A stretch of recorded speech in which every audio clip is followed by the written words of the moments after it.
जो भी विकसित देश है ना, वहाँ की जनता की खूबी ये है कि वो सरकारों की जवाबदेही तय करती है।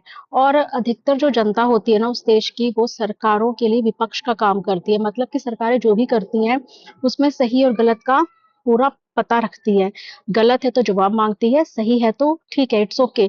सही होने पर ये नहीं कि अरे वाह क्या कर दिया, महान, जय ये जय वो, जिंदाबाद, आज से पहले तो कभी हुआ ही नहीं, ये तो हमारे भगवान हैं, ये तो हमारे अवतार हैं। इस तरह की चीजें वो नहीं अपनाते।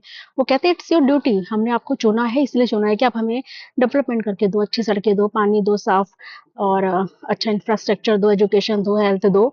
इट्स योर ड्यूटी, तभी आप यहाँ पर हैं। मतलब उनके लिए जो सरकार होती है ना, वो सर्विस प्रोवाइडर होती है, उनके लिए भगवान नहीं होती। और ना ही वो उसके किसी तरह के फॉलोवर्स, अंध फॉलोवर्स बनते हैं। और इसीलिए जो सरकारें हैं ना, करप्शन सब जगह है। ऐस कोई भी देश करप्शन से अछूता नहीं है, कितने बड़े देश हैं। लेकिन अंतर ये है कि अगर कहीं पर 100 रुपए खर्च हो रहे हैं, तो उसमें से कई देशों में 90 रुपए खा जाते हैं, 10 रुपए का काम करते हैं। लेकिन विकसित देशों में कि वो लोग 20 रुपए खाते हैं, 80 रुपए लगाते हैं, ताकि जनता है वो कम से कम अच्छा जीवन जी सके और अच्छी उसको सुविधाएं मिल सके। और ठीक है, अगर आप काम करेंगे तो आप फिर से चुन कर आएंगे, फिर से आप गवर्नमेंट बनेंगे। और वहाँ के लोग भी ये सोचते हैं, सिंगापुर का एग्जांपल ले लो, कोरिया का ले लो, जापान का ले लो। वहाँ के सरकारों के अंदर इच्छा शक्ति होती है कि मुझे अपने देश को आगे लेकर जाना है।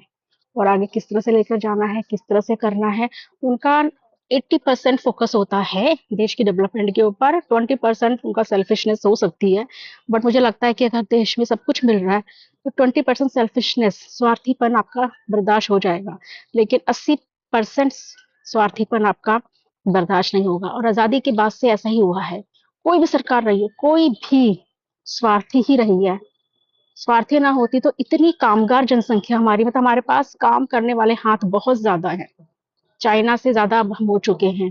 और पहले भी हम दूसरे नंबर पर थे, तो हम क्यों नहीं चाइना से आगे निकल पाए, इतने सारे मजबूत हाथ होने के बावजूद? क्योंकि सरकारों में इच्छा शक्ति नहीं थी। उनको लगा था इनको दबा के, इनको ऐसी रखो, मोहताज रखो, ताकि हर इलेक्शन में हमें नया मुद्दा मिल सके। बेसिक नीड्स भी आज तक पूरी नहीं होती हैं। ठीक है, सो प्लीज, कोई भी गवर्नमेंट हो, आप ना विपक्ष की भूमिका में रहिए, उनसे सवाल कीजिए, जवाब मांगिए। और अभी भी जो भी इलेक्शंस आएंगे, उनमें जरूर उनकी जवाबदेही तय कीजिए। और प्लीज कभी किसी के, कहते हैं ना, ऐसे अंध फॉलोवर मत बनिए कि सरकारों को भी मौका मिल जाए कि अरे वाह मुझे क्या है, मैं तो गलत भी करूं तो मेरे तो पीछे बैठी है हजारों की संख्या में मेरी सेना, जो मुझे बचा लेगी। होता भी अक्सर है कि अगर आप सरकार की कोई कमियां निकालो ना, तो सरकार को जवाब देने की जरूरत ही नहीं होती। उनके बंदे हैं, चाहे कोई भी पार्टी हो, कोई भी पार्टी, हर किसी के बंदे बैठे हैं डिफेंड करने के लिए, जो कि बहुत खतरा है देश के लिए।